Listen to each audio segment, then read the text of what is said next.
ฝูงประกอบด้วยสัมมาทิฏฐิฝูงข้าทั้งหลายขออัญเชิญเจ้าผู้ทั้งหลายจงเสด็จลงมาไว้พาหับเสียงสาฟังเทศถวายทานต่างๆในกองเทลาภิเษกในมื้อนี้มือทุกตนทุกกองในกอคาเทิงสักเคเทวาอุกาสาอารัตนังกาโนมา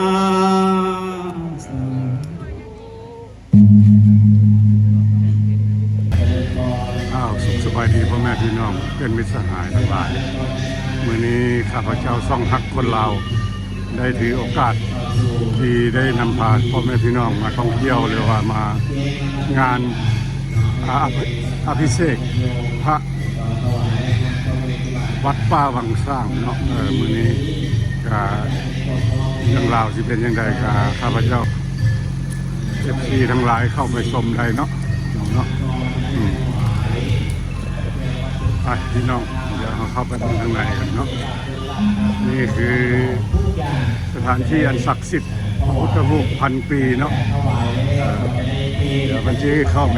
เบื้องจำนวนหนึ่งกันถวายประเทศเดี๋ยวก็คารวะนพรอย่างนั้นจากนั้นเราจะได้เป็นเฮโฮสเป็นเฮโฮสจริงได้มาสักการะบูชาแล้วพาให้แก่พ่อแม่พี่น้องมาสักการะบูชาพระใหญ่พันปีที่วัดป่าวังสร้างพิธีการหลังจากเทระพิเศษโคตรส่งแล้ว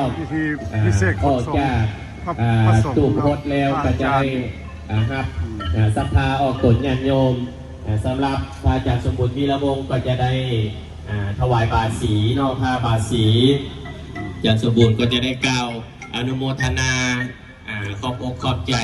ศรัทธาออกตนญาติโยมแล้วก็ทัพพรญาตินามอีกวันละสำหรับทางพระอาจารย์สมบูรณ์วีระวงศ์เข้ามาเบิ้งอันนี้ถือว่าเป็นลำดับพิธีการลำดับพิธีการในเบื้องต้นในเบื้องต้นที่จะได้แจ้งให้ออกตรวจญาติโยมรับทราบถึงอีกสำหรับตอนนี้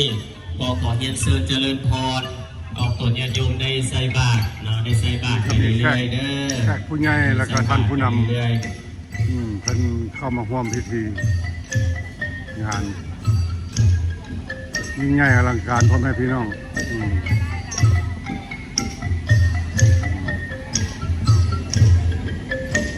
นี่เจ้าพ่อแม่ทั้งหลายเป็นมาอุปถัมภ์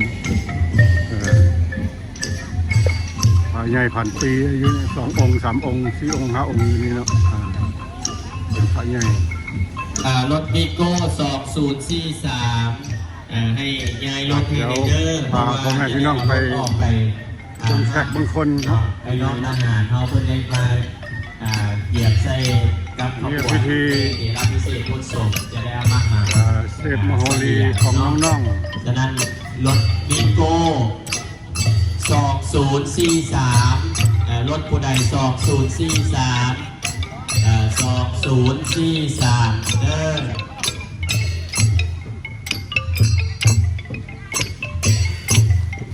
มาเที่ยวนี้แตกต่างแต่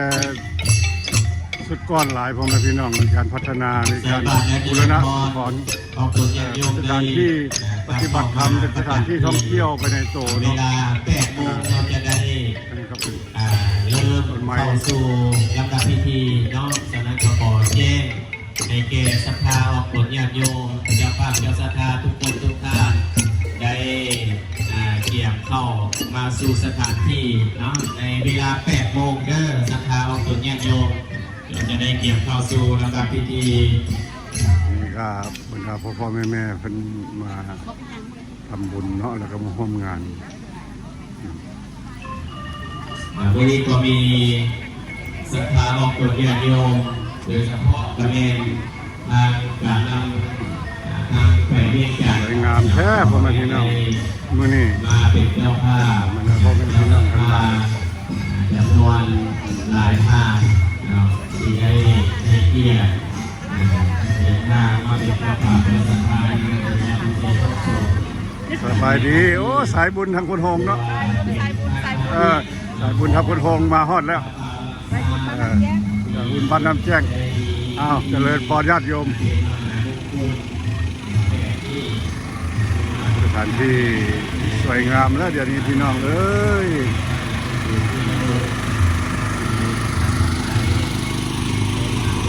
เดี๋ยวเราจะพาไปเบิ่งเป็นตักบาตรเนาะพี่น้องเนาะโอ้บาตรหลายมื้อนี้พี่น้อง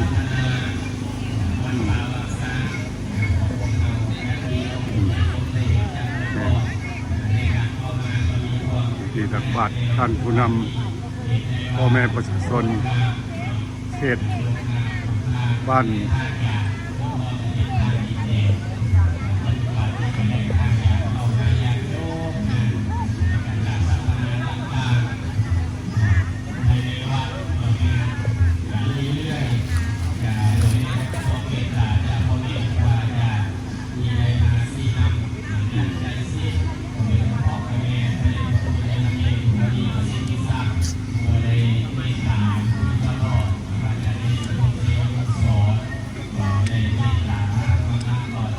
เป็นพิธีตักบาตรเทอร์โบตักบาตรใหญ่ของวัดป่าบางสร้างเนาะเป็นสถานที่ปฏิบัติธรรมแล้วก็เป็นสถานที่ท่องเที่ยวแห่งใหม่ของแขวงเวียงจันทร์สถานที่ตั้งอยู่บ้านพลเงินเมืองพลหงส์แขวงเวียงจันทร์เด้อพ่อแม่พี่น้องอันนี้ก็บรรดาผู้ใจบุญใจศรัทธาพ่อแม่ที่เข้ามาร่วมบุญโปรโมทนาในมื้อนี้เนาะพี่น้องเนาะ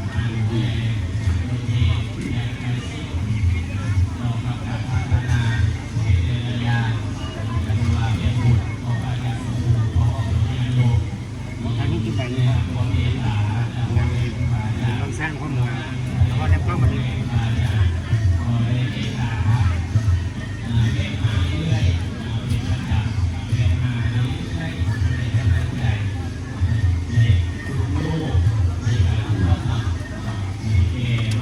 สวยงามหลายพ่อแม่พี่น้องมุมนี้ขออนุญาตพระอาจารย์วีระวงศ์สมบูรณ์วิระวงศ์เด้อแล้วก็พระเนนในวัดรวมทั้งสถานที่ศักดิ์สิทธิ์ข้าพเจ้าขออนุญาตถ่ายทำวิดีโอเผยแพร่พระพุทธศาสนาและครับ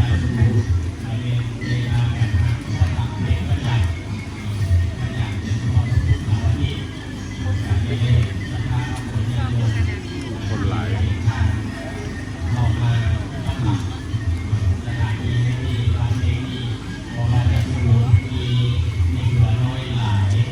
สวยงามพี่น้องเอ้ยแต่สมบูรณ์เป็นวัดป่าเดี๋ยวนี้เป็นพัฒนาหลายแล้ว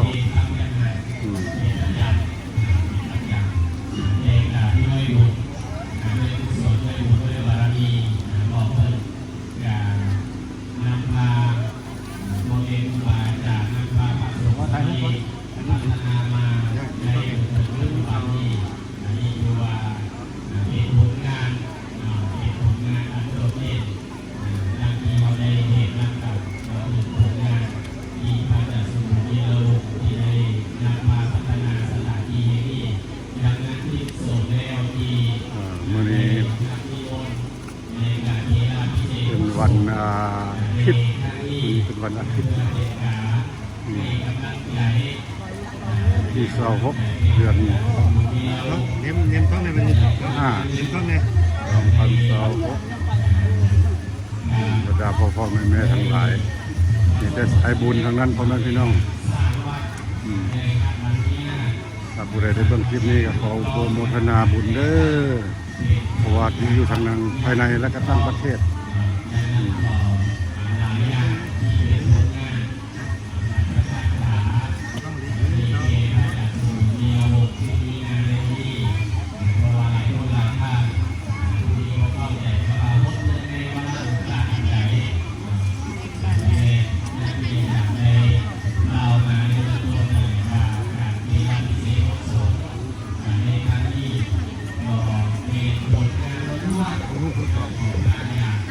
ทั้งพ่อพ่อว่ามีหน้าที่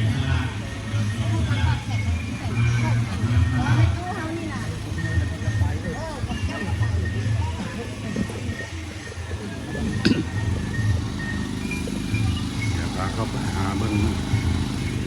ท่านใหญ่ทั้งหลายหลายท่านมีกระทั่งพระอาจารย์ใหญ่แห่งเวียงจันทน์และก็นครหลวงคนเข้ามาร่วมพิธีสงฆ์ ตอนนี้ก็ใกล้จะได้เวลาแล้วเนาะ เป็นการ ก็ เข้า จะ มา ได้ ร่ว เตรีย ม มเข้าสู่ หลายท่าน รับพิธีของพวกเรายังยมเขาคนไหนที่ใส่บาตรแล้วก็ งามมีคนจัดใหญ่อีหลีพี่น้อง จัดงานใหญ่อีหลีพี่น้องเลยมี ก็ได้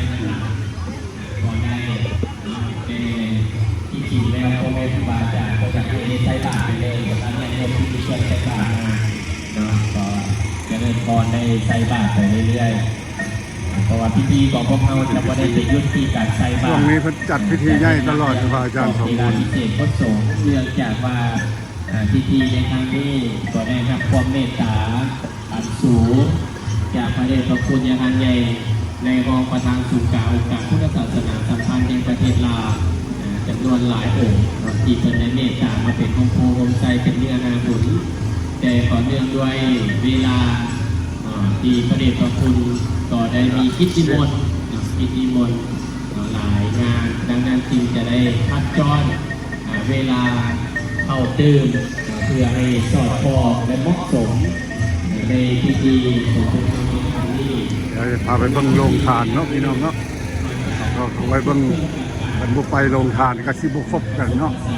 ฉะนั้นเราก็ต้องไปโรงทานเนาะพี่น้องนี่คือพระสงฆ์เพิ่นเข้ามาร่วม ญาติโยมในพื้นที่ในท้องถิ่นของพวกเราได้เข้า นี่ ใจ เป็นหินผาธรรมชาติยาวไป การทานเข้าเกอาวุโส ผาธรรมชาติ ผู้ที่เข้าใจในด้านที่ของประเพณีตัวบัตรจะเข้าใจว่าวัดอื่นเป็นผู้เรียนแบบนี้ Hai siti bisa recordวั a ด bit. เราเป็นแบบนี้ก็อยากให้เข้าใจในลักษณะแบบนั้น เมื่อนี้ก็โฮงทานหลายเนาะพี่น้องเนาะเดี๋ยวขอไปเบิ่งโฮงทาน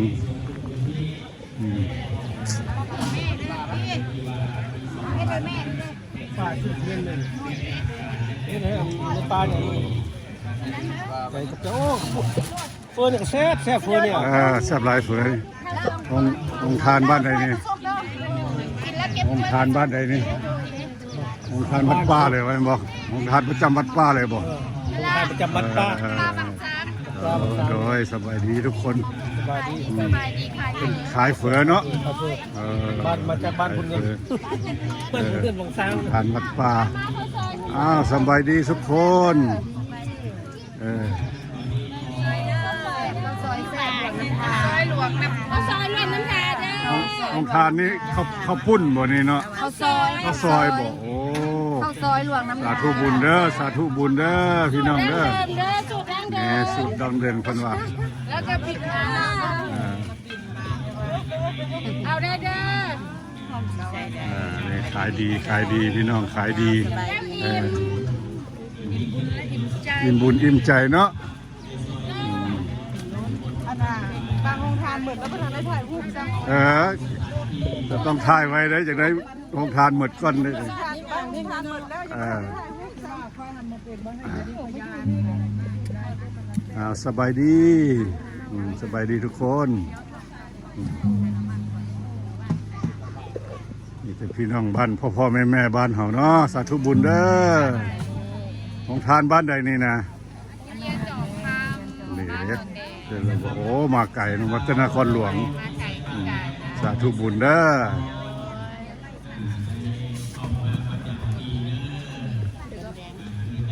เอาตักบาตรเชิญเด้อตักบาตรเด้อเอาสบายดีเจ้าของทานบ้านใดเนาะนี่เนาะบ้านคนเงินเฮานี่เนาะสาธุบุญเด้อให้ได้บุญใหญ่เพิ่นว่า อาจารย์สมบูรณ์ว่าผู้ใดมาแล้วให้เฮงๆเด้อว่าซั่น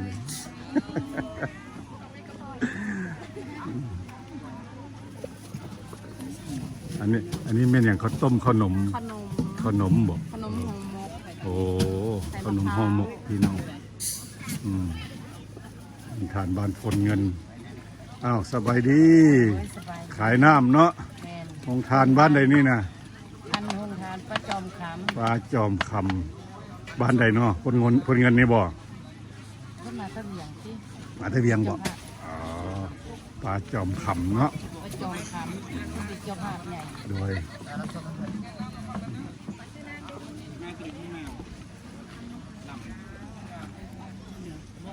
ไปดูเขาออกสั่งคนที่คน องค์ทานห้องว่าการแข็งสาธารณสุขสบายดีรู้สึกว่าที่พอกันอยู่วัดอย่างก่อนดอนแก้ววะเนาะแม่นแล้วสบายดีสบายดี ใส่บุญเด้อห้องประการแข็ง แม่นเห็นเจอกันอยู่ทุกงานเนาะ โดย เอาโชคดีโชคดี เจ้า โอ้อันนี้ของทานเขาจีอ้าวสบายดีสบายดี สบายดี ของทานบ้านไหนเนาะนี่เนาะ อันนี้มาเต้นนครหลวงเด้อน ครหลวงซื้อหยังเนาะผู้ขายของนี่เนาะ ซื้อคันเงินเด้อ ซื้อไอ้ขันเงินเนาะ โดยเขาจี้ สาย เซฟมาเด้ สาย อ บุญนครหลวง เจ้ามา อ้าวโชคดีเด้อ จี้ลาก็มีเขาจี้ใส่นมก็ได้เด้อ นั่นใส่นมก็ได้ข้าวจีแซบข้าวจีแซบพี่น้อง เสียบเด้อผู้ใดยังบ่ทันได้สั่นแล้วมาสั่นเขาจี้ล่วงก่อนเขาจี้ลาดที่ฝั่งนั้นเด้อ เอาใส่คำว่าสันเลยบ่นี้ กินก็ได้สั่นก็ได้ เอ เด้อ อสันก็ได้ครับประธานก็ได้เนาะ แม่นออกจากก้อนบ่ไอ้น่ะ ครับบุญจังน้อยถ่ายวิดีโอกันเด้อพี่น้องเด้อ โดย เอาสบายดี อันนี้ขายลูกชิ้นเนาะสายบุญมาแต่ทางใดเนาะ มาเต้นนครหลวง นครหลวงเวียงจันทน์เนาะบ้านใดนี่ บ้านดู บ้านดุงมาที่บ้านดุงนครหลวงเวียงจันทน์โชคดีเด้ออ้าวสบายดี สายบุญนี่คือกันบ่นี่ เจ้าสายบุญ อ๋อบ้านใดนี่ อีไลทีมงานแม่พอง ทีมงานแม่ของบ้านอีไรนะค่ะนอกจากสิมาวัดป้าวังซางแล้วเพิ่นก็ยังไปวัดใหญ่อาจารย์บุญนรินทร์ก็ไปเนาะไปทุกวัดและสายบุญข้าวจี้ทาปลาแดกข้าวจี้ทาไข่เนาะ ไม่บอ โอ้พี่น้องขออนุญาตถ่ายวิดีโอเลยเด้อ กันอยู่วัดป่าบุญนรินทร์อยู่ตัว แมน ที่กันที่ไป โอ้เป็นตาแซ่บพี่น้องอยากได้ไปฝากพี่น้องเด้ผู้ใดได้เบิ่งได้ชมอนุโมทนาบุญนำเพิ่นเด้อพี่น้องเด้อใจเด้อ เอากับมือกล้องก็สิลองซิมมึงเนาะซิมมึงเด้อพี่น้องเด้อ ข้าวจี้แซ่บข้าวจี้แซ่บ ได้เด้อเมา ทางหลังคุณก็จะเป็นพระซากหินเนาะพี่น้องเนาะงามสวยงามนี่ใส่ไก่หลายเด้อ สาวน้อย ขอบใจเด้อว่าถ่ายหูให้ได้ดูหน่อยจะสิหาไปถ่ายให้เนาะ กองเจ้าหวะ กล้องเฮากล้องเฮา ได้ ถ่ายให้เป็นชิ้นล้านอันนี้ค่ะนะได้ปะ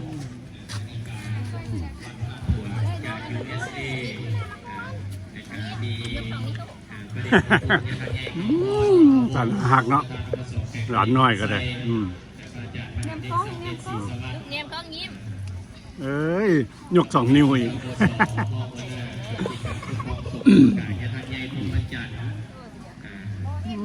แซ่บพี่น้องแซ่บหลายแซ่บบ่อ้วน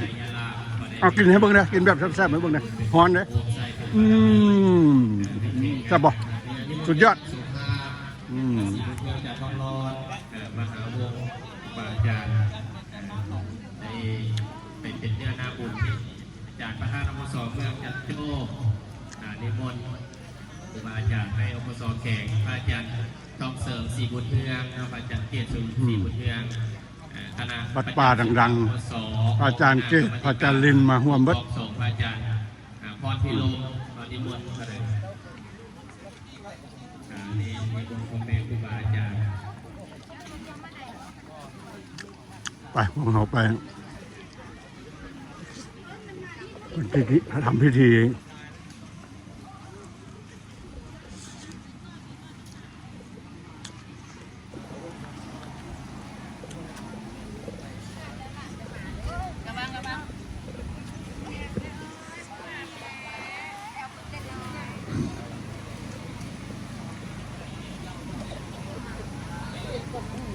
ที่สวยงามมีพี่น้องลมเย็นวัดป่าที่ร่มเย็น คือว่า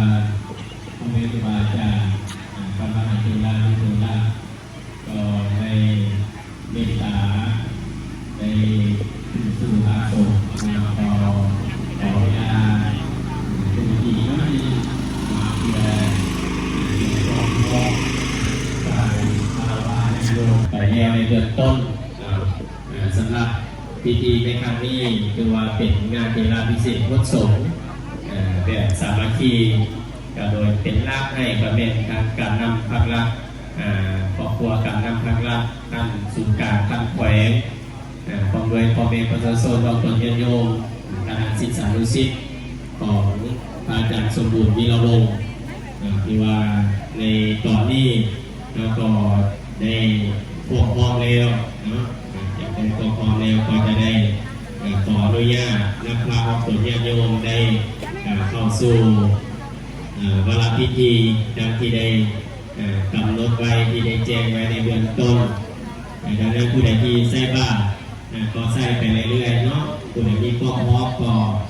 วันมากวันพักวันเสาร์ก็จะได้เข้าสู่ลำดับพิธี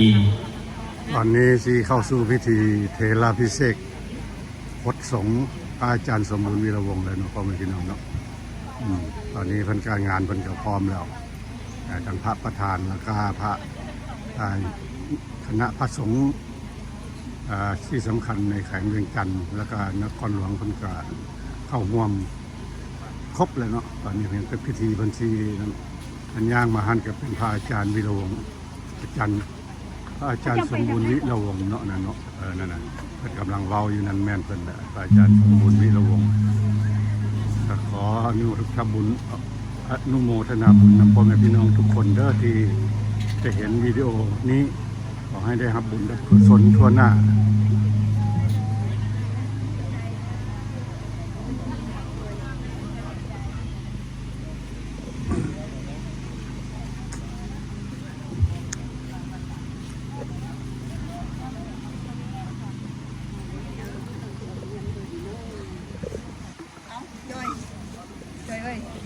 สา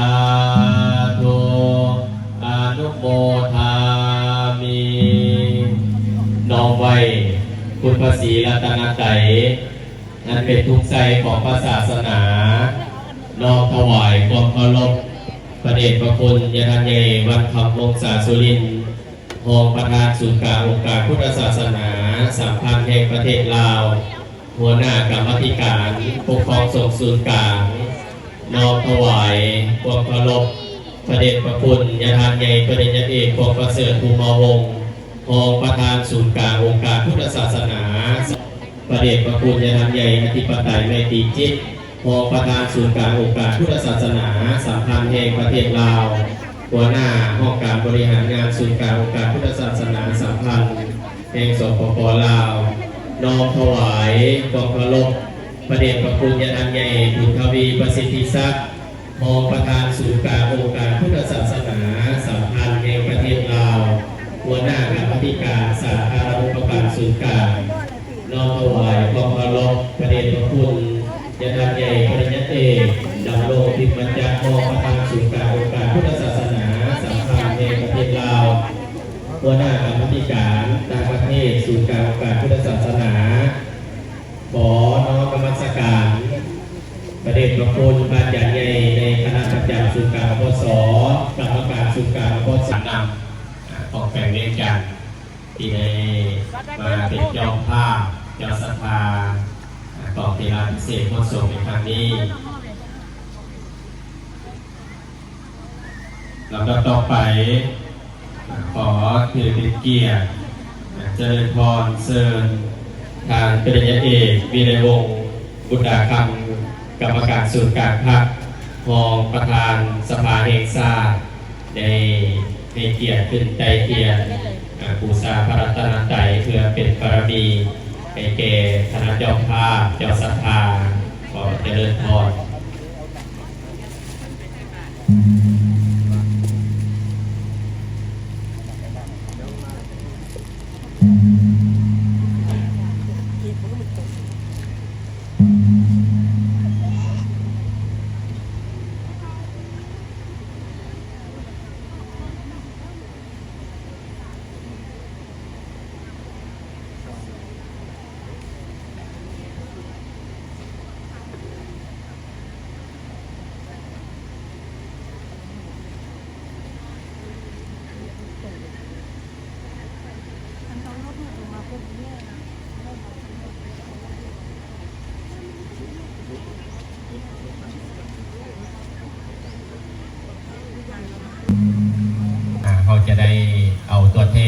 สับนี้ อันนี้เป็น ลำดับต่อไป น้องๆที่จะมา ก็ขอ แสดง เจริญพรเสริฐทางพระออกศิลวัตร พ่อแม่ ใน สายบุญ นำทางเข้าสู่ ได้รับชมกั พิ นเนาะ ธีไหว้พระอาราธนาศีลเป็นลำดับต่อไปก็เจริญพร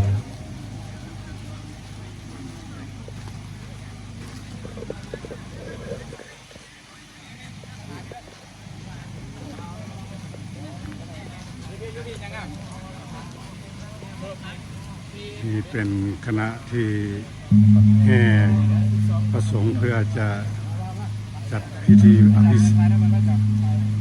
เถระพจน์สงฆ์ของพระอาจารย์วิรวงศ์ โดยขอน้อมไปคุณพระศรีรัตนตรัยนอนประสบการณ์ที่ทำในขับวันศึกษาสรุปแนธรรมหาแหวงกันนำเมืองพร้อมโดยเจ้าภาพเจ้าศรัทธา ที่แห่ประส แล้ว งค์ ก็เทลาพิเศษเมื่อดีเจ้าพ่อหลวงพ่อ ตาม ลา ป น ระเพณี เขาอนุญาตถ้าว่าผิดพลาดประการใดเรื่องพิธีกรรมก็ดีก็ขออภัยอะระหันโตสัมมาสัมพุทธัสสะนะโมตัสสะภะคะวะโตอะระหันโตจารุเปคิริสิกขาตเตจันตาลิเควิมาเนทิเประเทจะคาเมตโลวันนาคาหาเนอลามาเคเตภุมมาจายันตุเทวาสัลธาลวิสเมยคาคันทัปนาคามติทันตาสันติเกยังมุนีวลาวจนังสาทวุเมสุนันตุธรรมัสสวรรค์ขอจงยังหูฟังยังคำเสื่องของพวกข้าว่าฝูงอารักขาเทวดาก็ดีภูมาเทวดาก็ดีมเหสักขาเทวดาก็ดีอากาสาเทวดาก็ดีลูกค้าเทวดาก็ดี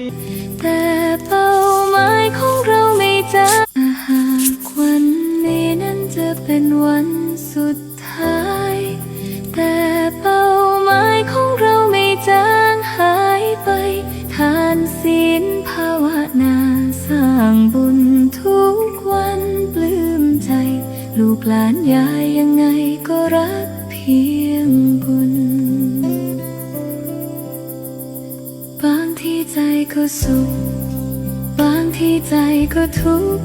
ทุกอย่างก็คือผลกรรมที่เราทำเอาไว้เกิดมาสร้างบารมีเป้าหมายมุ่งตรงนิพพานทุ่มสุดใจบุญมหาสังฆทานโอ้ปลื้มหัวใจจริงหนอวาสนาค่านี้กะไร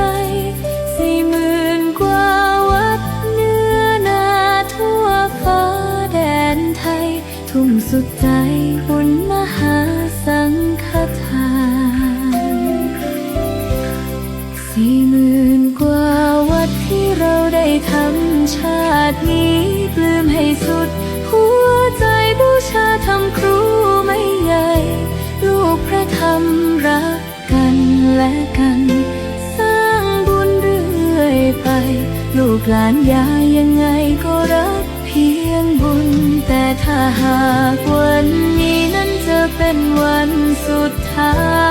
ยแต่เป้าหมายของเราไม่จางหายไป